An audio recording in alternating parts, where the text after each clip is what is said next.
Kalau kita urutkan dari Al-Fatihah sampai An-Nas, secara tematik ditemukanlah bimbingan kehidupan kita. Dari mulai belum dilahirkan sampai kembali kepada Allah, lengkap ada di sini. Saya akan bacakan cepat, Anda tidak perlu menulis.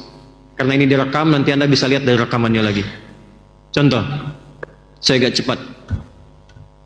Dalam kandungan, bagaimana prosesnya supaya terjaga dengan baik? Turun Quran surah ke-22, Al-Hajj ayat yang kelima. Didetilkan di Quran surah ke-23 misalnya ayat 11 sampai dengan 13-nya. Doa apa yang bisa dibacakan oleh perempuan yang sedang mengandung supaya kandungan nanti terlahir dalam keadaan baik, anaknya saleh? Muncul Quran surah ke-7 Al-A'raf ayat 189. Ketika sudah terlahir, apa yang pertama diberikan oleh ibu yang baru melahirkannya, dan apa yang dilakukan oleh ayah yang baru jadi ayah pada saat itu? Turun Quran surah kedua ayat 233. Diberikan ASI optimal sampai 2 tahun. Kalau sudah diberikan ASI usia 2 tahun sampai menjelang baligh, apa tuntunan yang menjadikan anak itu supaya dekat dengan Allah, taat pada orang tuanya, bisa baik dengan lingkungan? Turun Quran surah 31 ayat 13 sampai dengan 19.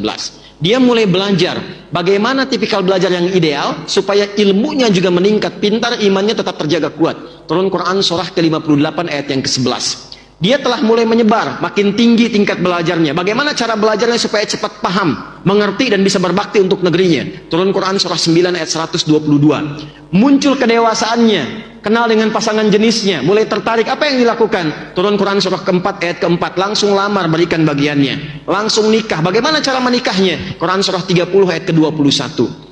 Terjadi pernikahan, apa yang menjadi hak dan kewajiban suami istri supaya paham apa yang dilakukan? Turun Quran surah keempat ayat 34. Apa tugasnya suami? Dasarnya mencari nafkah. Turun Quran surah kedua ayat 168 yang standar. Kalau ingin cepat, turun Quran surah kedua ayat 172. Kadang belum berangkat, rezekinya sudah menunggu. Quran surah ke-7 ayat ke-96. Dalam pencarian nafkah itu kadang tidak sedikit singgungannya, akan muncul ujian-ujian. Pelajari kaidah dasarnya, ujian Quran surah kedua ayat 214. Rinciannya Quran surah kedua ayat 155 sampai 157. Solusinya ditemukan di Quran surah ketiga ayat 142. Tantangannya kadang ada yang ingin menyingkirkan, gak mau Anda yang maju, harus yang lain yang unggul. Bagaimana cara amalan kita mendekat kepada Allah supaya dilindungi? Majunya baik, diselesaikan solusi dengan baik, dilindungi oleh Allah. Turun amalan Quran surah ke-17 di ayat 79 sampai dengan 81. Kemudian istri yang di rumah, apakah mudah begitu saja menunggu? Tidak. Dia merawat anak kadang-kadang nggak mudah, kadang berkata turun tuntunan Quran surah ke-17 ayat 23 sampai dengan 27. Dua-duanya kompak mendidik sampai merasakan kenikmatan. Usia berkembang, usia 40 tahun maju, kata Allah jangan lupakan kedua orang tuamu. Berbakti dulu pada ayah ibumu. Kalau ada harta yang kau dapatkan kesuksesan di rumahmu, perhatikan bapak ibumu. Turun Quran surah ke-46 ayat yang ke-15. Kalau belum sadar, ingat ibu yang melahirkanmu, merawatmu, mendidikmu. Jangan cepat marah kepada kedua orang tuamu, baktikan sempurna, engkau sukses sekarang. Turun Quran surah ke-31 ayat yang ke-14. Kemudian dia naik lagi, harta mulai banyak. Mulai berbagi, berikan haknya. Lihat keluargamu sekitaran, kamu punya adik, kamu punya kakak. Lihat mungkin anaknya nggak sekolah, mungkin adik kamu itu punya anak-anaknya perlu kekurangan, perlu bantuan. Maka mulai ada skema infak dengan 5 bagian utama. Quran surah kedua ayat 215. Kalau lebih lagi ada zakat, diambil Quran surah ke-9 ayat 103, disalurkan ke 8 golongan. Quran surah ke-9 ayat yang ke-60.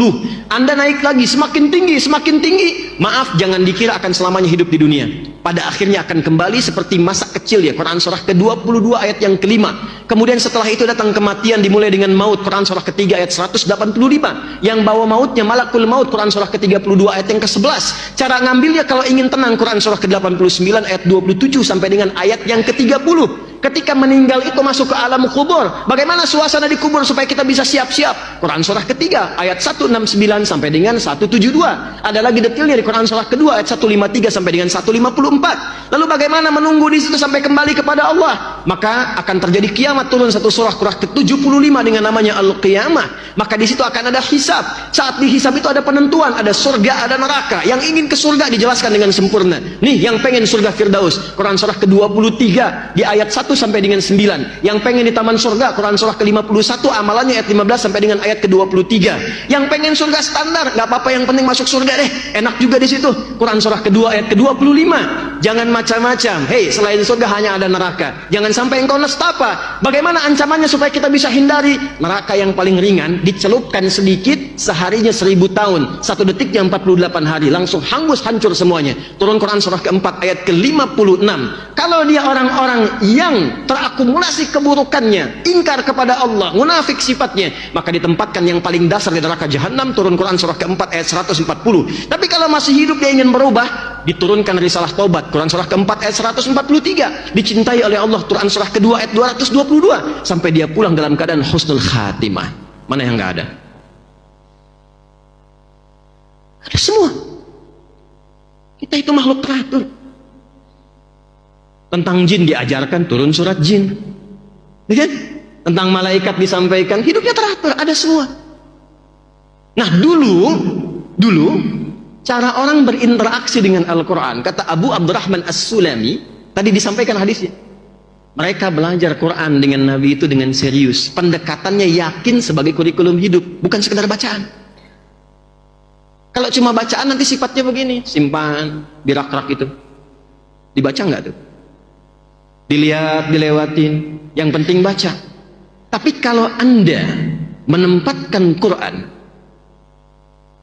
sebagai pedoman kehidupan, itu pusat kebahagiaan kita tuh. Itu kunci kesuksesan kita tuh. Petunjuknya ada di